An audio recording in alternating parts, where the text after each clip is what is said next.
Hello everyone, welcome to Pop Around channel. Today we're at Southampton Airport waiting to board an aircraft to one of the Channel Islands of Great Britain called Alderney Island.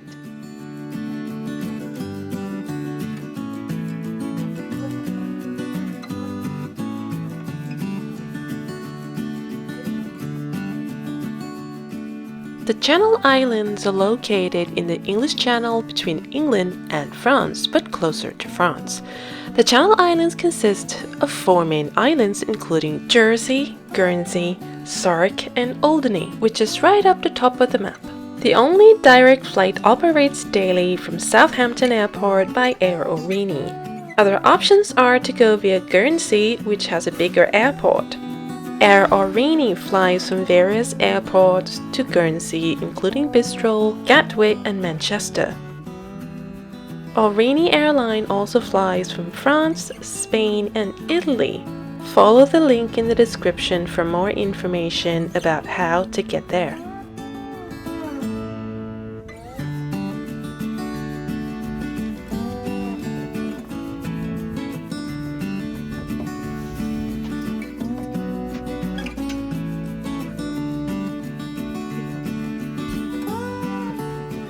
Confusingly, the Channel Islands are not part of the United Kingdom, but are part of Great Britain. They are self-governed and are crown-dependent states. So UK passengers, and of course for the rest of the world, will need to present their passport when traveling to and from Alderney.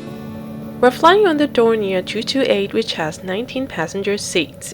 There are 2 rows of a single seat on both sides of the aircraft, which are separated by an aisle. So everyone on this flight gets both an aisle and a window seat. Everyone gets to enjoy the view, which is mainly our flight entertainment throughout the duration of this 25 to 30 minute flight from Southampton to Alderney. And now it's time to take off.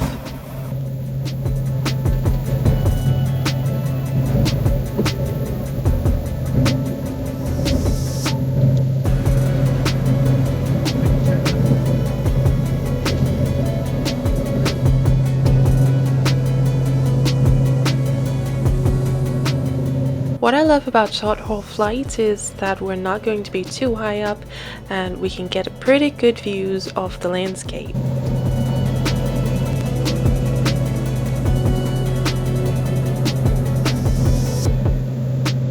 So this wiggly inlet with beautiful piers down there is Leamington, and Bournemouth is just further away on the second bay.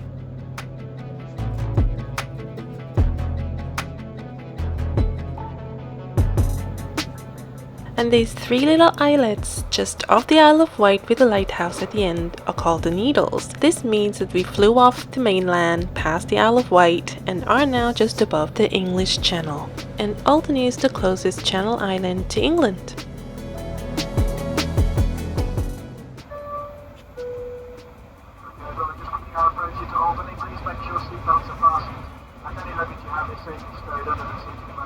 And now it's time for landing.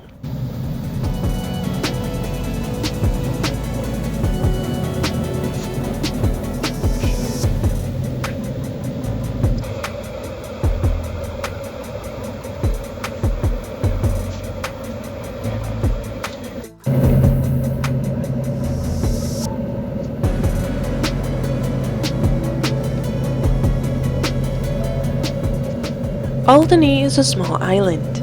It's only 3 miles long with a population of 2,141 people.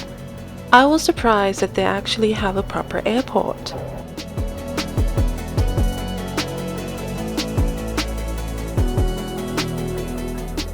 As you can see here, the airport is although super tiny, but they've got all the essentials. There are 3 runways. The main runway is properly asphalted and is less than 900 meters long. The other 2 secondary runways are grassy. Thank you.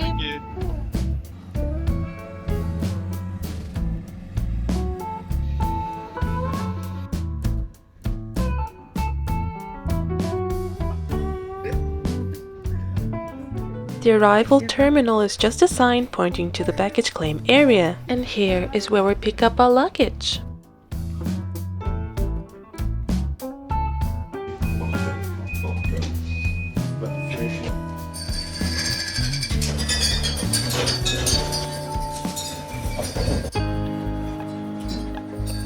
Already we can see how welcoming the people of Alderney are at this point. This lovely airport staff not only greeted us with a smile, she also gave us some advice about some attractions and whereabout we can find them on the island as well. And as we were about to take a selfie with the Welcome to Alderney sign, the same lady had offered to take a picture for us. So I just want to give a special thanks to this kind-hearted lady we met at the airport. We're staying at the highly rated luxury boutique hotel called the Blonde Hedgehog Hotel, located in the town center, which I really like and would also like to recommend. The room we stayed in was featured with a lot of cool retro items. For example, this vintage writing table is so cool, I want to take it home with me.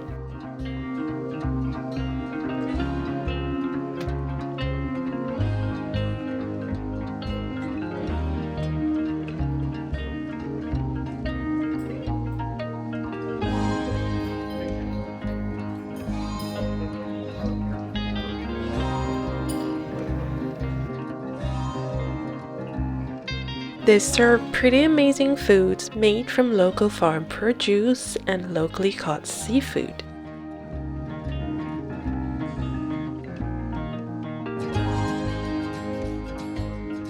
This hotel is named after the rare albino hedgehogs that seem to be thriving very well on this island. They only come out in the evening time, so we tried to go and look for them at dusk, but disappointingly we failed to find one. All we saw were the cows and empty fields. However, there's a hint of its possible habitat somewhere around the east end of the island where the hedgehog sign is located. We accidentally came across the sign when we stopped and said hello to this funny little pheasant. Oh! Funnily, right below the sign, there's a small tunnel in the bush that we suspect may be used by the same creature on the sign.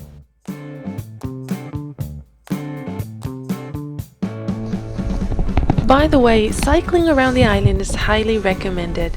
Since the island is only 3 miles long, it's not too much of an effort at all, especially with electric bikes, because electric power helps you cruise along grassy surfaces, bumpy surfaces, up and down the hills, and even on a long-hour journey.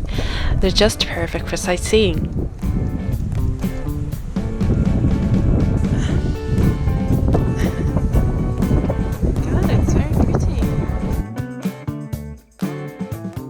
Other than the hedgehogs, Alderney is also home to other amazing wildlife, such as gannets and puffins. There is a whole colony of the gannets on the Gannet Rocks, very close to the island. We can easily spot them from the west wing of the island, where the Battery Ant's gun emplacement is located.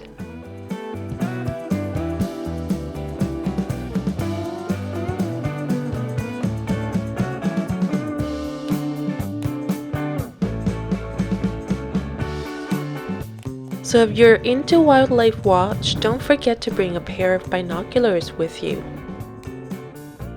The bird hide near the Odeon, on the other hand, has a few pairs of binoculars conveniently available for the bird hide visitors as well. And if you're lucky, you might find something interesting here. What I can guarantee is that you may come across a few funny pheasants like we do, because they're very easy to find. Hello! It's okay, it's okay. That's funny.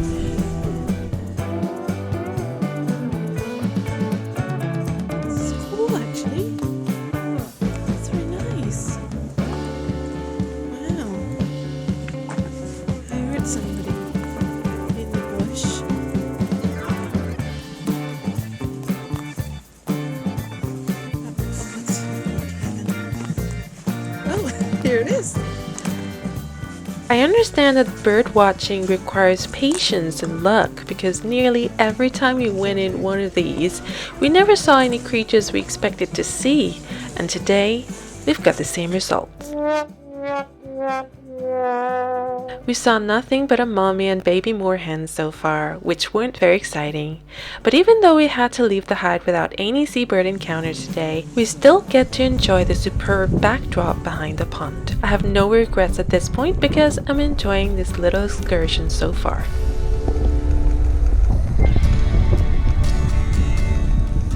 On Clonk Bay Beach, we have another interesting landmark.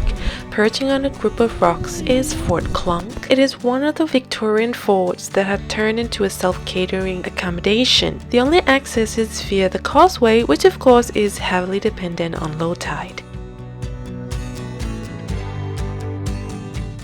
Over to the right we have Burr Howe, an islet located 2 miles northwest of Alderney, a bird sanctuary home to 11 bird species, including the puffins. Access to the Burr Howe is not allowed during the breeding season, so please check out the link in the description for more information.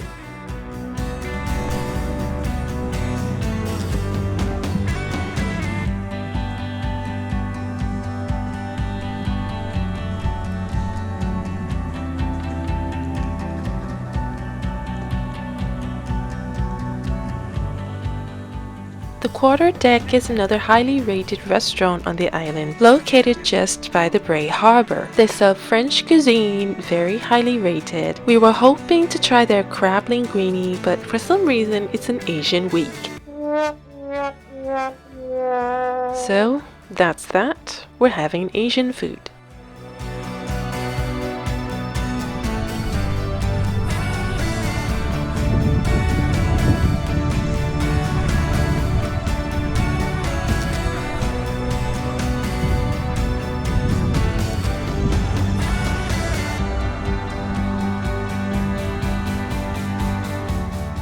The Bray Harbor is right at the end of the Bray Bay, which is a very long beach that stretches alongside Rue de Beaumont Road.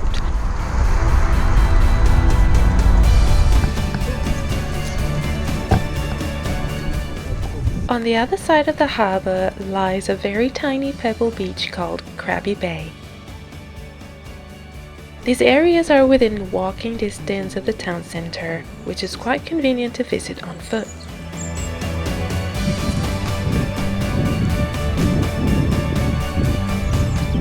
Although Krabby Bay is quite small, at around 280 meters long, the access and exit are located on the side of the recycling place, so just a heads up, you can't trot along the beach and expect to get off on the other side.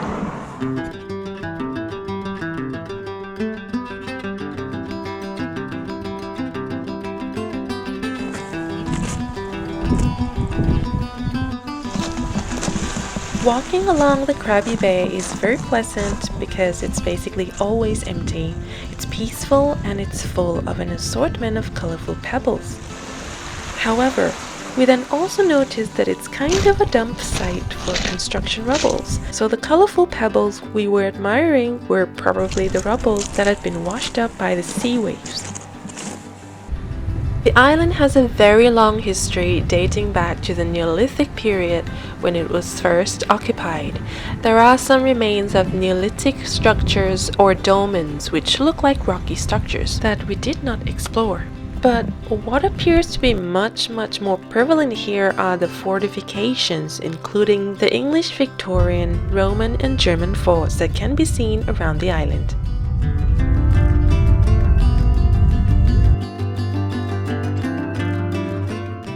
For example, now we're standing next to the Roman fort, and in front of us we have a Victorian fort called Ras sitting on the Ras Island, which can be accessed via the causeway on low tide.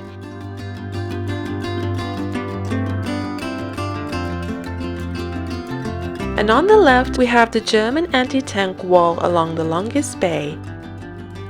And on our way to see the lighthouse, we came across a fortification that had turned into a home, which is quite fascinating because obviously they've got a fantastic location.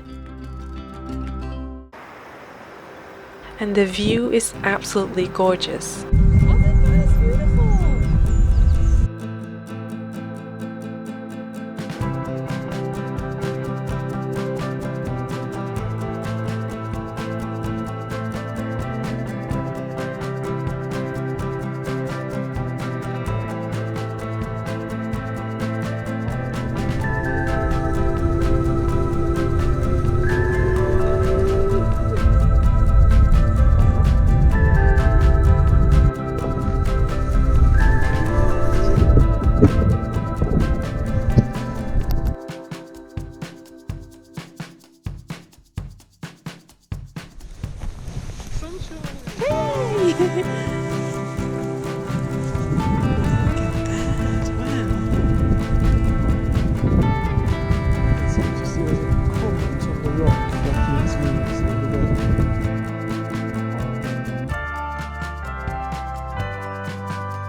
We also came across a railway which got me quite excited, obviously, but during our stay in Alderney we didn't see any trains because they only operate from May to September.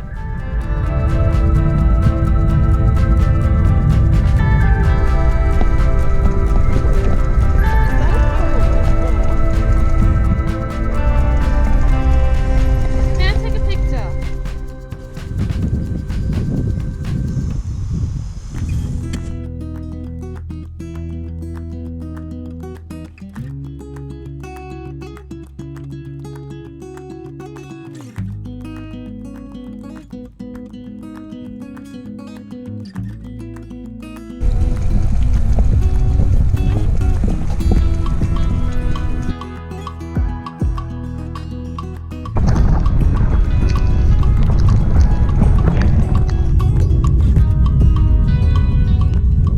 Fort Turgis is the second largest Victorian fort located next to the island's navigation daymaker, which is a distinctive white cone-shaped structure situated on top of the Turgis Hill.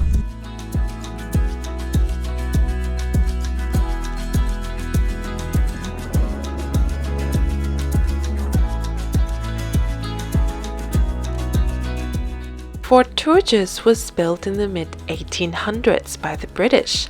It was planned to accommodate 346 men and 33 heavy artillery to defend the island against the French.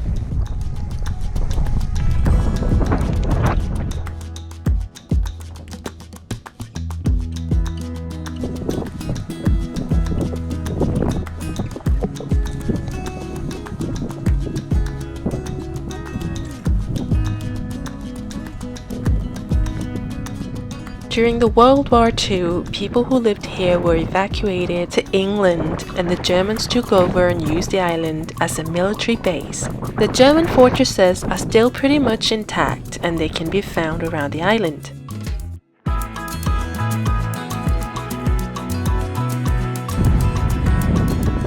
We have to be very careful not to fall into any of these dugouts or holes that appear to be very prevalent in this area. After seeing so many forts, we can't help but feel the sense of power and the looming darkness because these wall constructions depict history that we don't like to think about, and no wars end without deaths. An empty field marked as the Russian cemetery just at the bottom of this hill was used as a burial ground during the occupation of the Germans.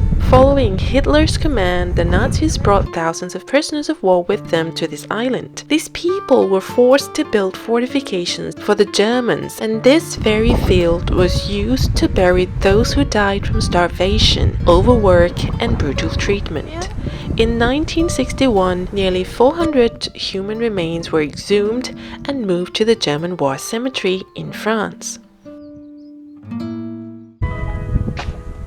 The island is amazingly well kept and very clean. I think this bit of the town center where the museum is located is very cute because of these two items that are distinctive from the Brits can be found here. Instead of red color, their post boxes are painted in blue and their telephone booths are painted in bright yellow. I can't leave without taking a picture with these iconic items.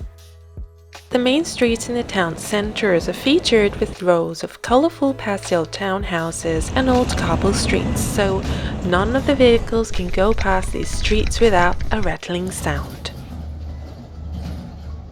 The locals are very friendly, very welcoming. Although the town center is very small, but there's a bit of everything like a cinema, a few souvenir shops, pubs and restaurants, which they have quite a good variety of.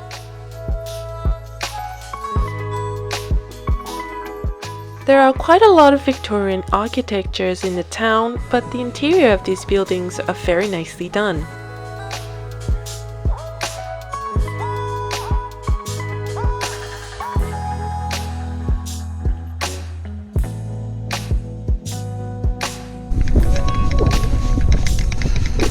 We went into Jack's Cafe on Victoria Street for a coffee break, which didn't look very fancy on the outside, but the interior of the cafe was very nicely done. Our table was actually an old coffee machine, which was very interesting. The atmosphere was very friendly, relaxing, and we had a very lovely cup of coffee and this yummy sharing platter before getting back on our bike. We're heading towards the west side of Alderney. Located next to the airport lies an Alderney free-range pig farm.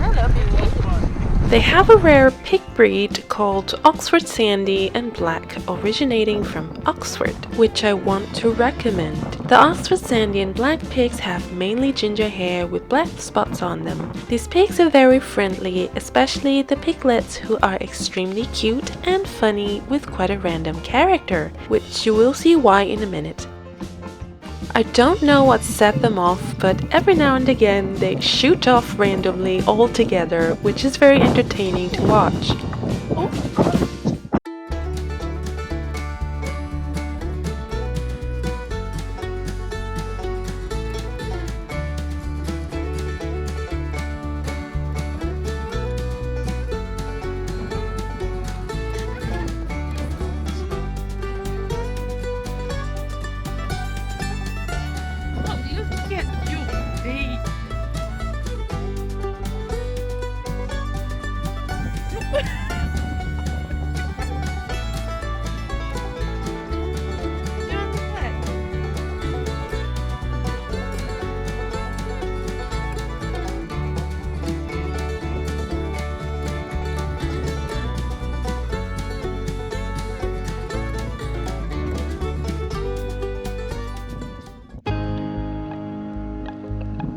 Anyway, that's about the end of our trip, but before I leave, I'll show you what Alderney Airport looks like for departure. When we arrived at the airport, even before we checked in, we were greeted by the security team who immediately opened and checked our luggage, which took only about 5 minutes. Immediately after we got the security clearance, we were invited to check in. So just a heads up that you may need to be really ready before arriving at the airport. Try not to leave anything you're not supposed to carry in your checked luggage, like any flammable objects, batteries, power banks, or most importantly, your passport, because you're not going to have a lot of time to think and recheck. Everything happened very quickly. As I said earlier, Alderney Airport is tiny, but they've got all the essentials. This is the only cafe at the airport, which is about 3 feet away from the security checkpoint. There's a sign for duty free, but there aren't any products, which was hilarious. Anyway, that's it for this episode. Let me know what you think about my video. Feel free to hit like, share and subscribe to my channel, and hit the bell if you don't want to miss any future videos. Thank you for watching. See you again soon. Bye now.